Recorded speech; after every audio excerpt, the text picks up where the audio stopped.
भाजपात जाण्यासाठी जयंत पाटलांनी किती उंबरे झिजवलेत याचा साक्षीदार मी स्वतः आहे, असं म्हणत माजी खासदार संजय पाटील यांनी मोठा गौप्यस्फोट केलाय। मला त्यांनी भाजपासोबत पाठवलं हे जयंत पाटलांनी त्यांच्या मुलाच्या डोक्यावर हात ठेवून शपथ घेऊन सांगावं। तुमचा काळा इतिहास काढायला भाग पाडू नये असा इशारा माजी खासदार संजय पाटील यांनी जयंत पाटलांना दिलाय।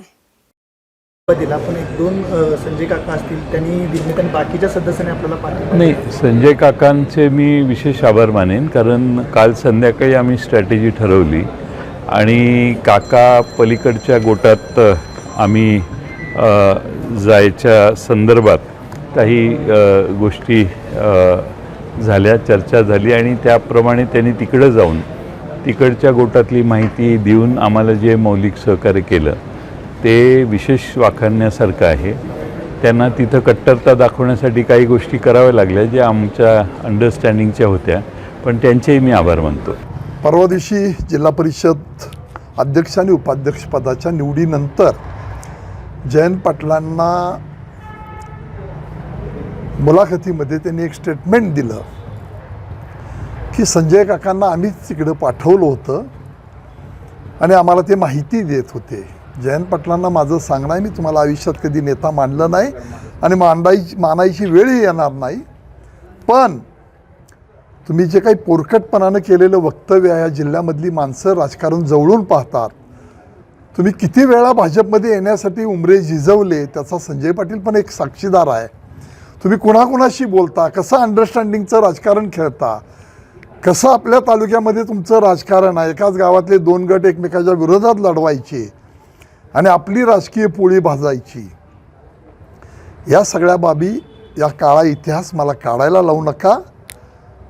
तुम्ही तुमच्या इथनं दोन माणसं संजय पाटील, चार माणसं बरोबर घेऊन घेऊन आला, त्याचा राग म्हणून तुम्ही माझ्याशी भांडायला पाहिजे होतं, पण काहीतरी कुचकर नासकर राजकारण करण्याची भूमिका तुम्ही दाखवलेली आहे। याच्या पुढं हे थांबलं नाही तर मला क्रमशः मग सगळ्या गोष्टी काढायला लागतील, एवढाच तुम्हाला माझा इशारा आहे। काय हेतू होता त्यांचा असं तुम्हाला वाटतं? अडचण करावी, हे जाऊन माणसं भेटतात।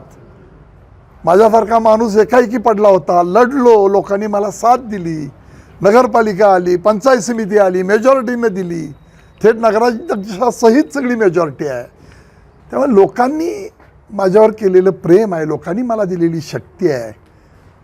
तेव्हा मला असं कुठंतरी दिवसा वेगळं रात्री वेगळं अंडरस्टँडिंगचं राजकारण करावं हे मी कधी केलं नाही। तुम्ही माझ्यावर आक्षेप करताय की माझ्या राजकारणाला कुठंतरी अडचण निर्माण व्हावी।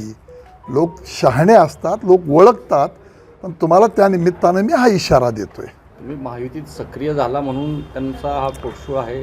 पोटसूळ तोच आहे ना, दुसरं काय?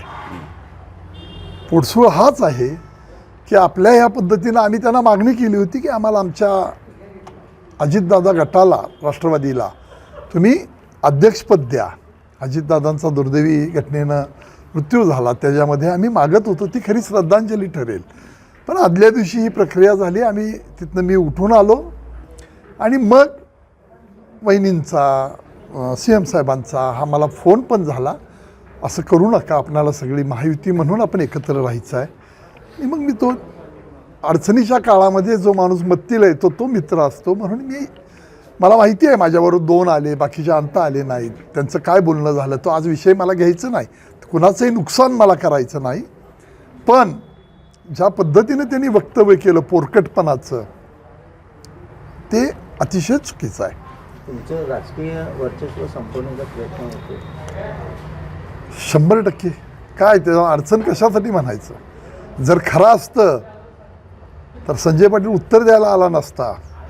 फार पुढचं आज बोलत नाही, त्यांनी जर ते साबित करायचं सांगितलं की संजय पाटलांनी तुम्हाला हे सगळं तुमच्या सांगण्यावर तिकडे गेला आणि तिकडनं काही बातम्या द्यायचं झालं तर त्यांचा प्रतीक पाटीलला त्याच्या डोक्यावर हात ठेवावा त्यांनी आणि संजय पाटलांनी हे आम्हाला मदत केली सांगावं। ते खोटं बोलताय? खोटं नाही, खोटं बोलून कुचकं राजकारण करतायत।